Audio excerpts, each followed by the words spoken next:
Prazer estar aqui com vocês, tá? Vamos fazer um trabalho aqui bem informal, isso é muito importante. E quero aqui apresentar os membros aqui da mesa. Eu sou procurador de Justiça aqui do Ministério Público do Rio de Janeiro e sou professor aqui da PUC também. E Bruno, meu colega de Ministério Público, promotor e professor do IBMEC, da Escola da Magistratura, e o nosso amigo Rodrigo, que é acadêmico de Direito, mas é brilhante.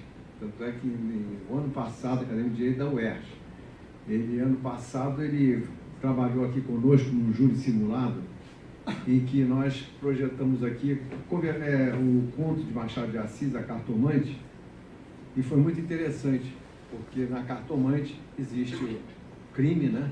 Envolve crime.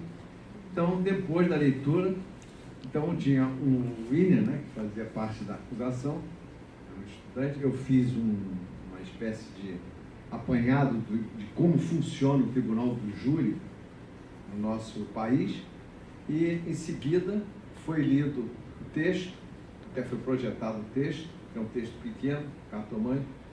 Em seguida, o William fez o papel de acusador, de promotor, e, do outro lado, o Rodrigo foi o defensor, o advogado de defesa.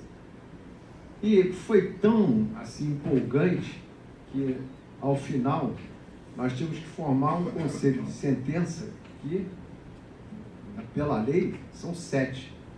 Mas foi tão empolgante que um monte de pessoas queriam votar de qualquer maneira. Então, nós abrimos a votação e tinha tinha pessoas de outras áreas, professores de outros departamentos, e acabou o Rodrigo vencendo o debate. Foi muito interessante. Então, hoje, o que a gente pretende fazer aqui, que é o programa, e aliás, essa palestra ia ser na quinta passada, mas houve aquele movimento, pediram que transferisse para agora.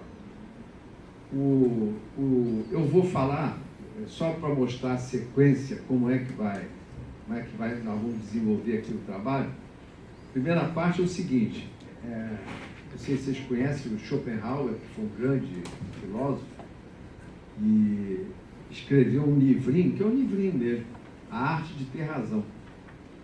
Está aqui. Esse livrinho pode ser adquirido nas grandes livrarias nossas, e vale a pena, porque ele mostra, em princípio, que o que deve prevalecer é a verdade. A verdade é indispensável, mas que nos debates, quando entra o debate, quando entra a retórica, quando entra a dialética, o que vai acontecer? O que vai acontecer é que cada um vai querer ter razão. Existe uma verdade que às vezes fica oculta. Isso no direito é muito comum. Aliás, eu faço até aqui um ponto aqui interessante, que nós dois somos do Ministério Público. No Ministério Público nós temos um dever de imparcialidade, isso é muito importante. Nós não somos acusadores carrasco, da sociedade, nada disso. Pelo contrário, o Ministério Público hoje abrange uma série de áreas. Eu, por exemplo, já fui promotor criminal, hoje estou em Câmara Civil já há um bom tempo. Ele é promotor criminal aqui no Rio de Janeiro. E, enfim, o que eu quero mostrar é que o nosso compromisso é chegar à verdade. Há uma verdade que eu diria até hoje, já falam não mais na verdade real, seria a verdade real, né, que seria o princípio mais importante.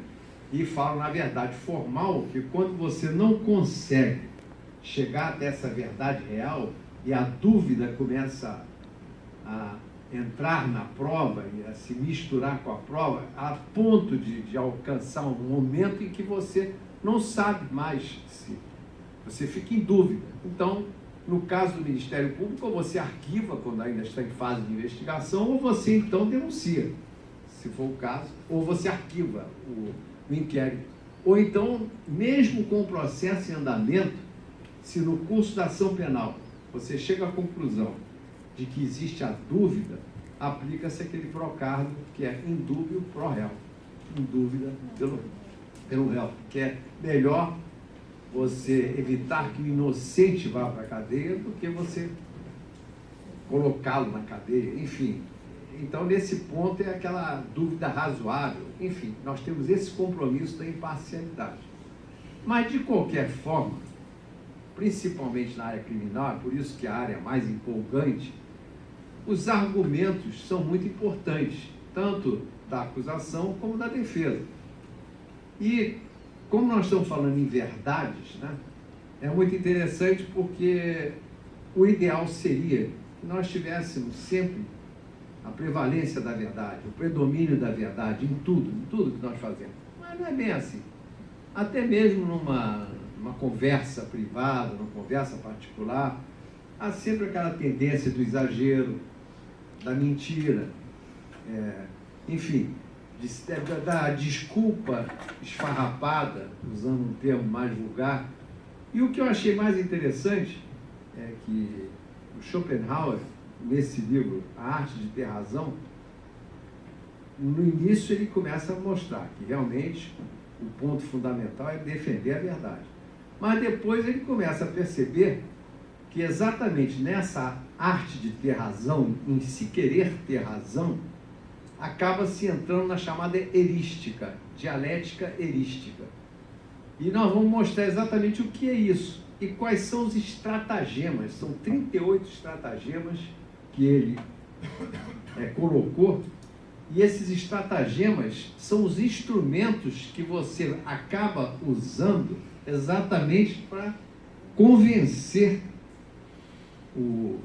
ou seja um auditório, uma plateia, ou um júri, ou seja lá o que for, de que aqueles argumentos, mesmo que falsos, mesmo que deturpadores da verdade, prevaleçam.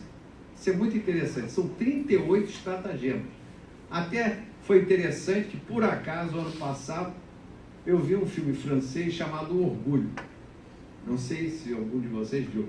O Orgulho tratava exatamente, acontecia no meio universitário, e um professor francês, numa aula inaugural, um número enorme de estudantes. Eu só vou contar um indício, porque vocês vão poder ver depois, até no YouTube tem, eu descobri que tem lá. Enfim, o professor francês, de repente, a sala, o auditório cheio, um sujeito muito pedante, tipicamente aquele acadêmico, enfim, egocentrado, e ele fez o seguinte: quando entrou uma aluna, uma muçulmana, e atrasada, ele aí começou a cismar com aquela aluna, e ficou óbvio o preconceito ali. E só com relação a essa questão do Schopenhauer, é que a partir de um determinado momento, ele acabou sendo, entre aspas, punido ou testado pela própria diretoria da universidade. E qual foi o castigo, entre aspas, que ele recebeu? Acompanhar aquela estudante durante todo aquele período, que era uma estudante de direito. E ele começou a aplicar, a trabalhar com ela, exatamente em cima dos estratagemas de Schopenhauer. E ela acabou se tornando uma advogada. Foi muito interessante. Eu não vou contar o resto do filme, mas é só para mostrar a importância desse tema, dessa temática, tá? Quem puder ver, chama-se O Orgulho. Tá, o mesmo título do francês. Então, olha só, eu não vou demorar muito, porque depois que nós lermos o conto, e nós aí começamos a pensar o seguinte: nós vamos trazer um caso jurídico concreto ou vamos pegar novamente a literatura?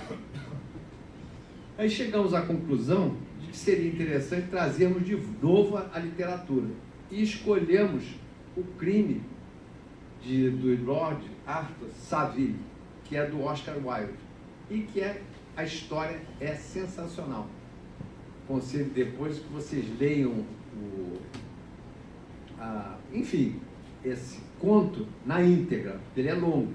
Nós vamos fazer um resumo aqui, obviamente serão citados alguns trechos, então nós vamos trabalhar com a literatura também.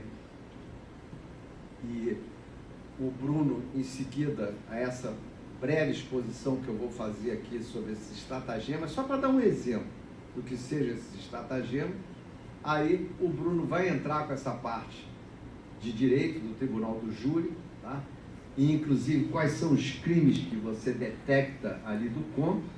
E, para terminar, o Rodrigo vai apresentar a tese defensiva. Como defendeu o Lord Savile. E vocês, por favor, e nós somos poucos hoje, aí, quem quiser, vai funcionar como jurado. O que acha acerca do fato? Isso é muito interessante, não é isso? A gente faz isso, faz um júri simulado, aqui, um pequeno júri simulado em cima do conto do Oscar Wilde. Foi um grande escritor inglês, não preciso dizer, vocês conhecem, né? Enfim, os estratagemas de Schopenhauer, a arte de ter razão. Olha só. Aqui nesse segundo quadro, vai aparecer isso aqui. Olha o que o Schopenhauer, através do professor Guilherme Germer, fala. A verdade, conforme Schopenhauer, é um indestrutível diamante. É a única coisa que permanece firme, que persevera e se mantém fiel. Sempre é um grande risco se afastar da verdade. Porém, tê-la em mãos nunca é suficiente em qualquer debate. Assim, tão importante quanto possuí-la é saber preservá-la de seus depravadores desleais. E, para tanto, sempre valerá a regra da justeza de que os combatentes duelem com as mesmas armas. É a chamada princípio da paridade de armas. Isso na área jurídica a gente fala. Com esse fim, sobretudo, de defesa da verdade contra os erísticos trapaceiros, a erística é justamente essa distorção da verdade. E com os recursos da própria erística, bem como o de denunciar, ironicamente, o comportamento dos últimos, Schopenhauer escreveu A Arte de Ter Razão, que é esse livrinho que está aqui. E ele, nesse livro, ele diz o seguinte: a dialética erística é a arte de debater, e mais precisamente, debate de tal modo que se tenha razão, portanto, perfaz irefras, com ou sem razão. Aliás, é o que acontece, inclusive nas mais variadas contendas jurídicas. Duas partes sempre litigando e cada uma achando que tem razão. E aí utilizando-se de quê? De elementos, de argumentos